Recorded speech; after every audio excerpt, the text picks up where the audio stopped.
Welcome back, students. So now we will see about the prism. So I have the actual prism over here. We have two prism. This you have already seen in the laboratory. Okay. So if you see it, this surface is rectangle. Sorry, this surface is parallelogram. And whatever these two surfaces, these are the triangles. This is one kind of prism. Second, you have this kind of prism. Okay. So this you have already seen in the laboratory. So what we can say about this prism? We say that a prism is a polyhedron whose base and top are congruent polygons and whose other faces, that is lateral faces, are parallelograms. And we have seen that parallelogram is a convex polygon, or you can say regular polygons. On the other hand, a pyramid is a polyhedron whose base is a polygon, number of sides and whose lateral faces are triangles with a common vertex. Suppose you are considering this pyramid whose base is like this. I have shown you the first one, that is this triangular pyramid in which the base is in the triangular shape. Now whatever pyramid now you are observing, that is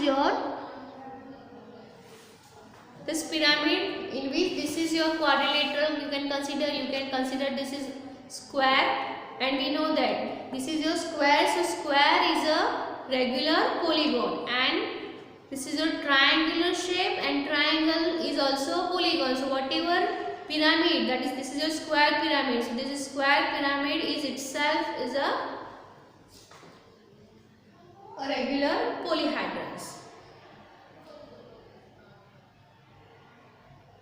Okay. Let's see what is given in your textbook. On the other hand, a pyramid is a polyhedron whose base is a polygon and whose lateral surfaces are triangles with a common vertex. If you join all the corners of a polygon to a point not in its plane, you get a model for pyramid. So a prism or a pyramid is named after its base. Thus a hexagonal prism has a hexagonal base, and a triangular pyramid has a triangular base. And if you consider a square pyramid, so its base is a square. So this is all about your prism and pyramid. You cannot consider this in terms of regular polyhedrons, because on the base of which kind of base it has, according to that they are forming a pyramid. Hexagonal pyramid, octagonal pyramid, or you can say square pyramid. So this is all about your prism and pyramid. I will show you the octagon. Let's see. Yeah, this is your octagon. Why it is octagon? Because it has total 8 surfaces. That's why it is known as octagon. How you can read it? Suppose you have this two. If you have a square pyramid like this, you can make two types of square pyramid, and then you have to join bottom of both the pyramids. You can form this octagon. Okay, so this way you can form the octagon pyramids. And this is all the surface is a triangular shape, and triangular shape is itself is a convex polygons. So that's why this is your regular octagon. So this is all about your prism and pyramid and various kind of shapes we have considered. Now why we are doing this? Because on the basis of this, now we are forming a formula. That formula is known as Euler's formula, that we will discuss now.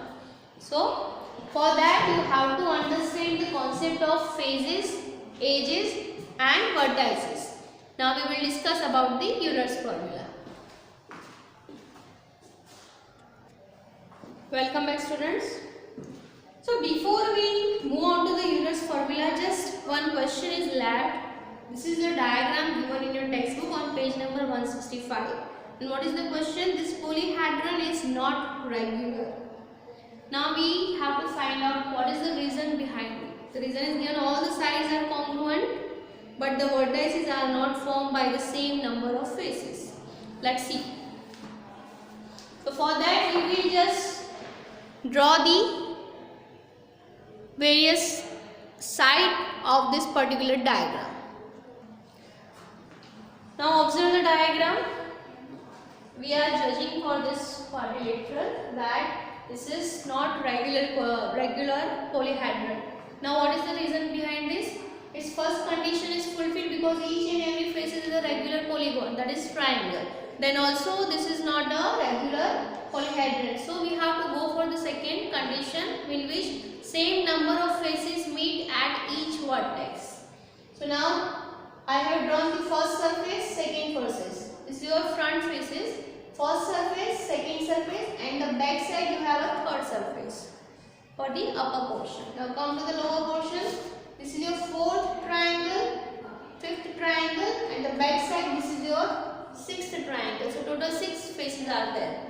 Now we will see at point A how many faces are meets. So at point A, this one, your first face meets, second meets, and this third faces meets. So at A, how many faces meets? Faces 1, 2, and 3. So 3 faces meets. Now come to the point B. Here, first meet, third meet, this fourth meet, and sixth surface also meet over B. Again I am repeating, at B this first surface meets, third surface meets, this fourth faces meets, and the sixth faces also meet at B. So how many faces meet at B? 1, 3rd, 4th, and 6th. How many faces? 4. And what is our second condition? Or same number of faces must be meet at each vertex.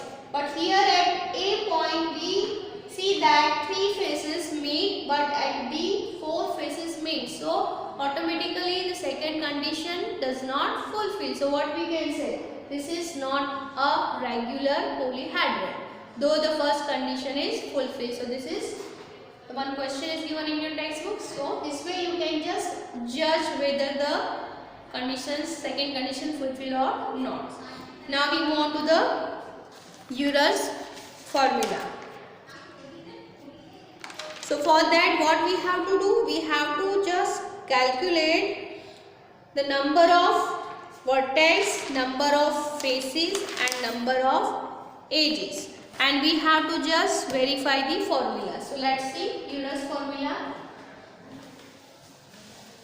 I will write the formula first,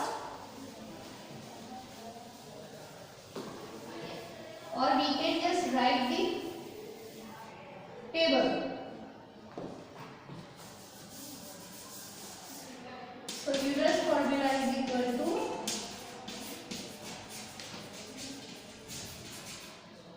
F plus V minus E is equal to 2. This is your Euler's formula. F for faces, V for vertex, and E for edges. Suppose you consider, just I will draw the table first.